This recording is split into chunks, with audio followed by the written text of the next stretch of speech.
Korban yang jatuh dari lift Bandara Kuala Namu Deli Serdang mengaku akan melaporkan pengelola Bandara Kuala Namu ke kepolisian. Menurut keluarga, faktor keamanan lift yang tidak memadai menjadi penyebab tewasnya korban.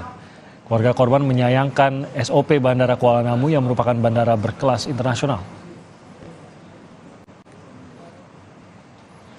Kami nggak akan terima ini, nggak akan terima. Karena apapun ceritanya, kita bisa lihat dari tayangan itu kan, itu safety-nya kurang. Dari mana bisa, kalau lift itu setahu saya ya, yang kita semua mungkin tahu, kalau lift itu naik, pintu terbuka itu biasanya lantainya itu sejajar, kan begitu kan? Ini kan turun begini, dari mana bisa begitu?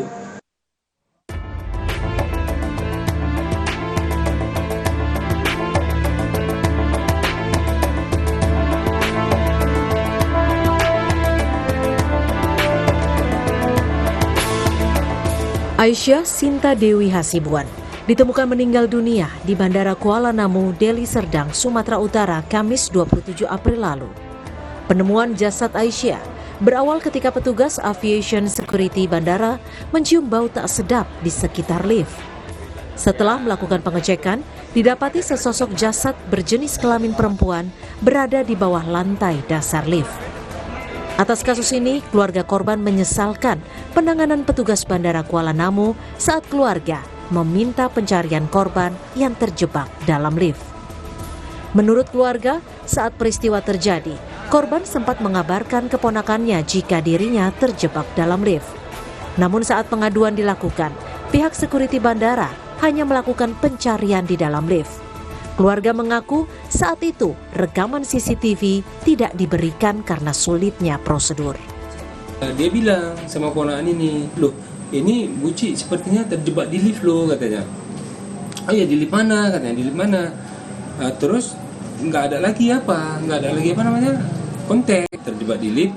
Mereka ikut membantu mencari tapi secara kasat mata, hanya sekedar begitu dibuka di lift kosong, nggak ada, udah bencana lagi, udah nggak ada lagi. Jadi kan itu, jadi kan kami minta CCTV, tapi mereka banyak prosedur atau gimana.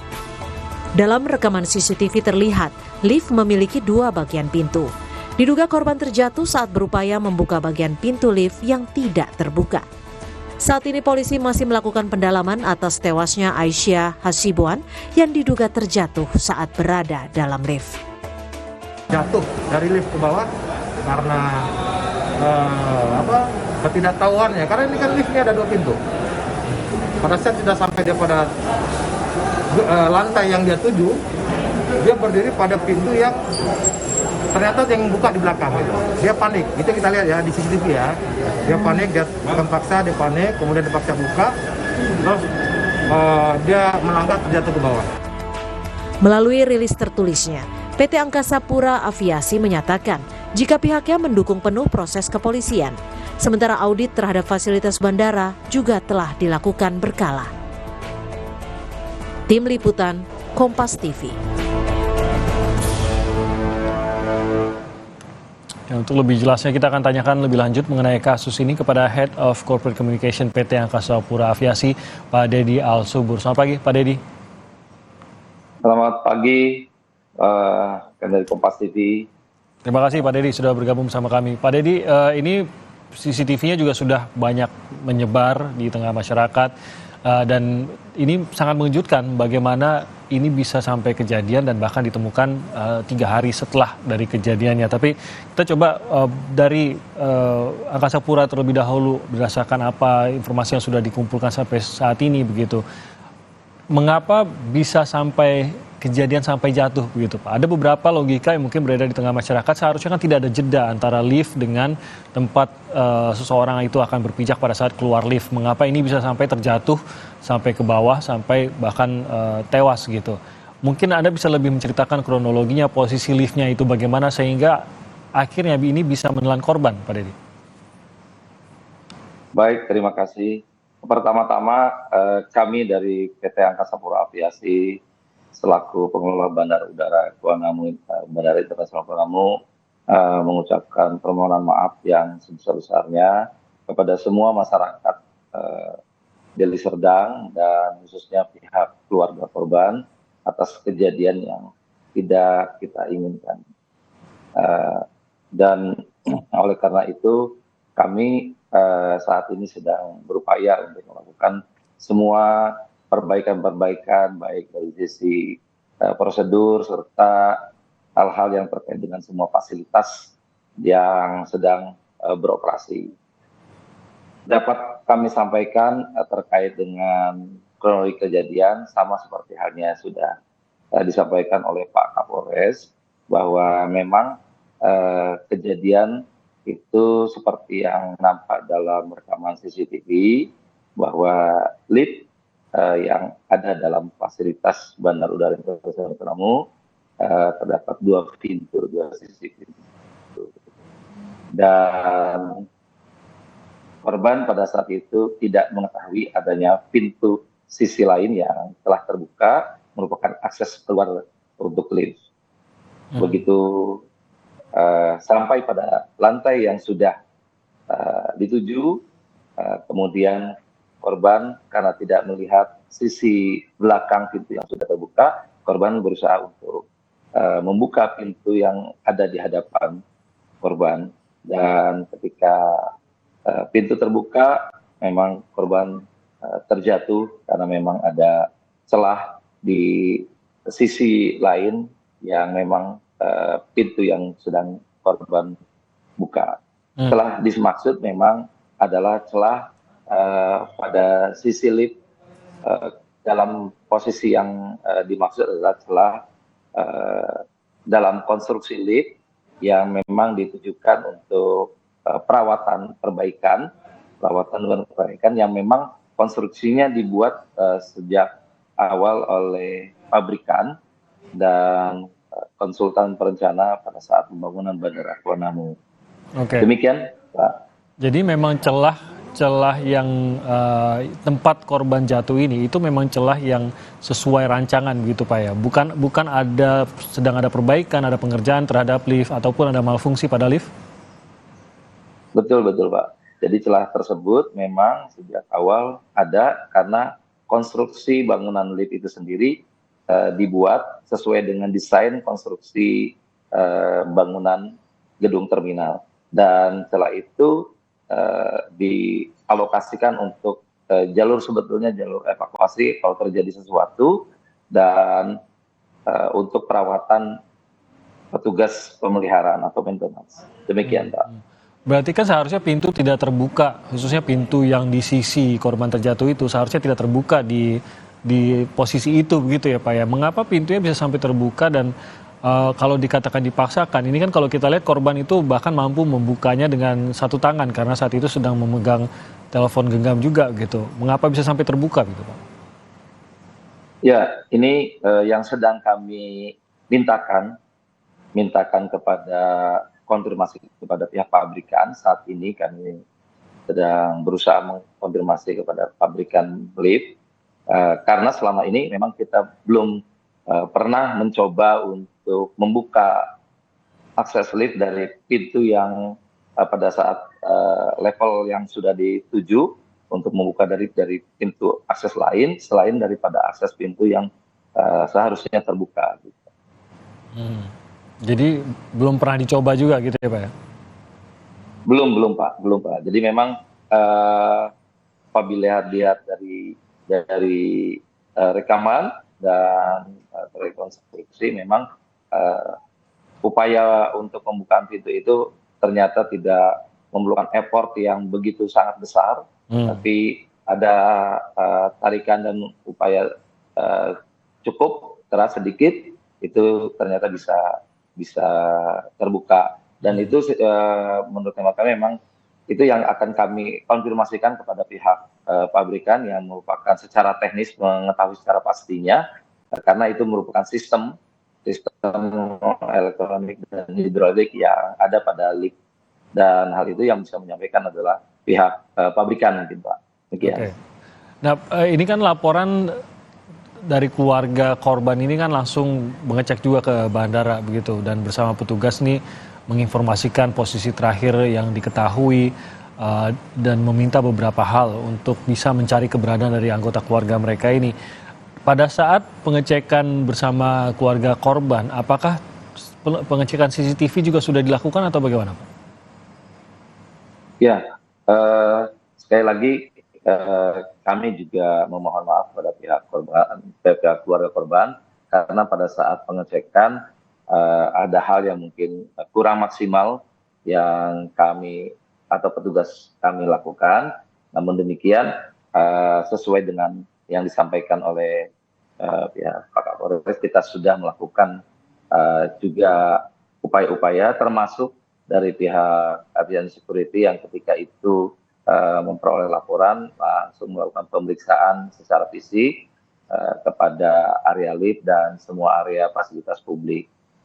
Kemudian pada saat itu juga pihak keluarga melakukan permohonan kepada pihak OIC karena memang SOP yang ada pada saat ini karena rekaman CCTV di pihak Avian Security yang ketika itu memperoleh laporan langsung melakukan pemeriksaan secara fisik kepada area lift dan semua area fasilitas publik.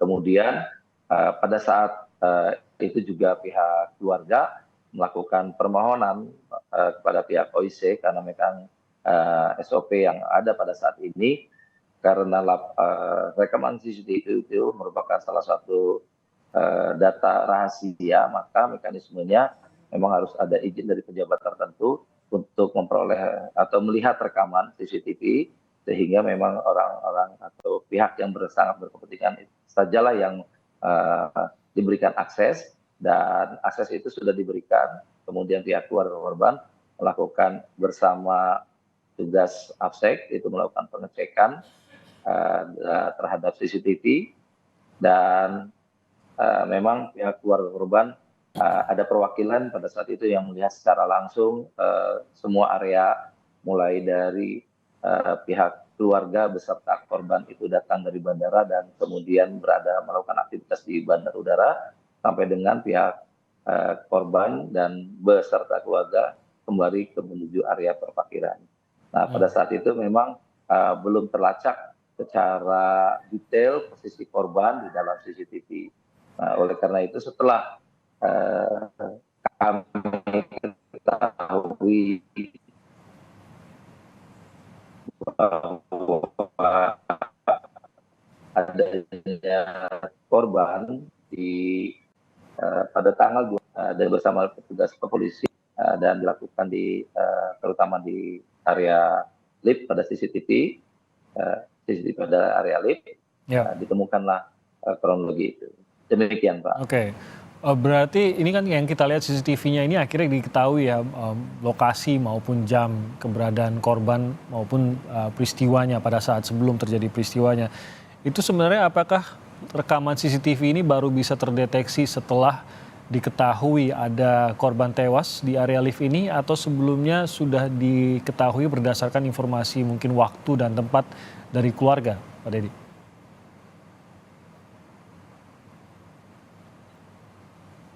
Ya, itulah yang sedang kami selidiki juga secara intern, hal-hal yang memang seharusnya dilakukan secara terus-menerus, yang pada saat itu terputus proses pencariannya, pemeriksaan di CCTV karena pihak dari keluarga korban juga menghentikan karena memang sudah cukup larut malam.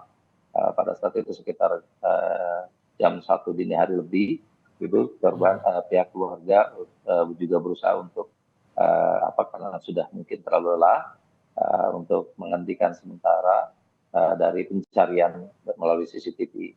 Namun demikian dengan adanya kejadian ini, kami dari pihak pengelola Bandara Internasional Kuala Namu saat ini sedang melakukan investigasi di internal pula terhadap semua rekan-rekan, dan saat ini sedang dilakukan perbaikan terhadap semua SOP dan pengecekan ulang seluruh fasilitas di bandar udara yang memang setiap waktunya ada pengecekan dan pemeliharaan serta sertifikasi yang dilakukan terkait pengoperasian semua fasilitas di bandar udara Internasional Kuala Namu. Oke.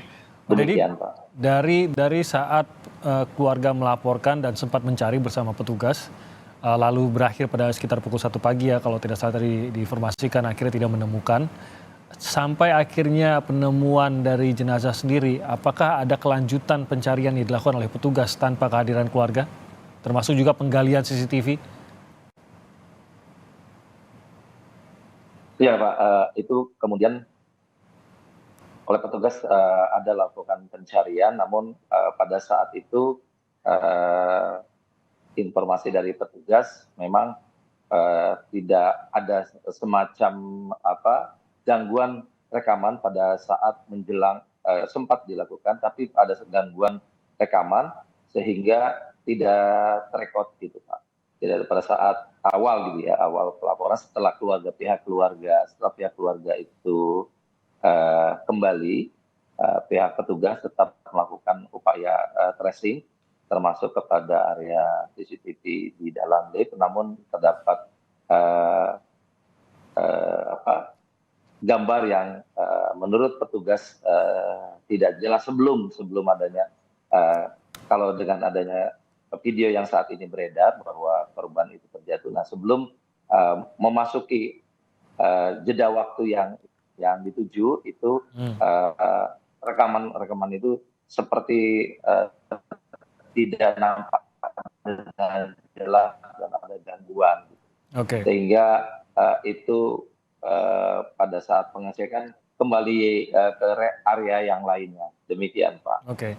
Nah, Pak Dedi, sejauh ini informasi terakhir menyatakan bahwa keluarga korban akan melaporkan pihak Bandara Kuala Namu ke kepolisian. Tanggapan Anda terhadap aksi yang akan dilakukan oleh keluarga ini?